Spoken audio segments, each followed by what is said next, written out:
This is going to be a short video because we didn't hike any on day 10.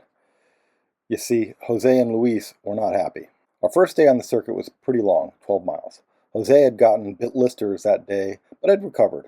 Our day 9 hike from Mukdana to Marpha was even longer. On the uphill stretches, he'd make me feel weak, but day 9 really did him in.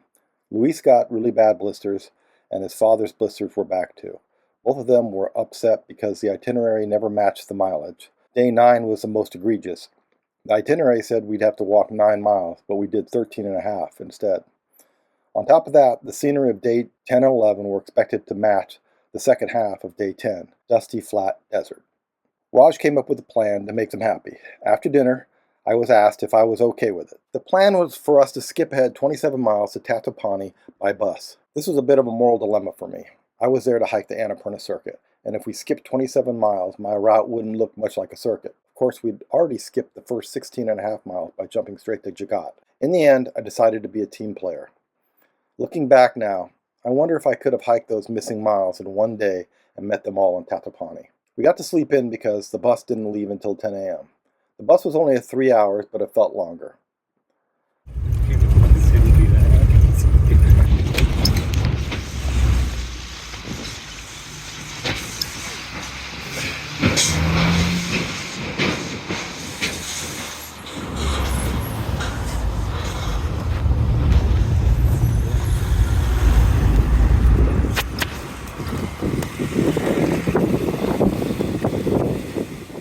Although we stopped once at a tea house for a break, we drove right by Rupsi Falls. From what I could see, it looked magnificent. Why weren't you focused? There we go.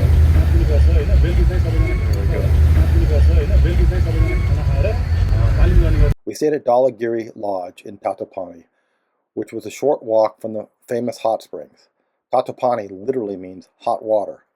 At the lodge, there was a sign telling me how I should avoid being a victim of theft. This is the only time I bumped up against something like that. After lunch, I wandered down to the hot springs. Between soaks, I cooled down and enjoyed what I thought was a local beer. I'd seen Tuborg signs all over Nepal and assumed it was brewed somewhere in the country. When I read the label, I was surprised to discover it was from Denmark. After that, when I drank beer, I stuck to Gorkha Strong. While at the hot springs, I had to collect the answers to some geology questions so I could log the Tatopani Earth Cache. Before dinner, I picked up a small bottle of 8848 vodka. Of all the options available in the store across the street, that was the one Raj liked the best.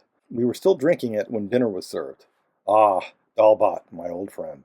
After dinner, I was messing with my phone out in the patio.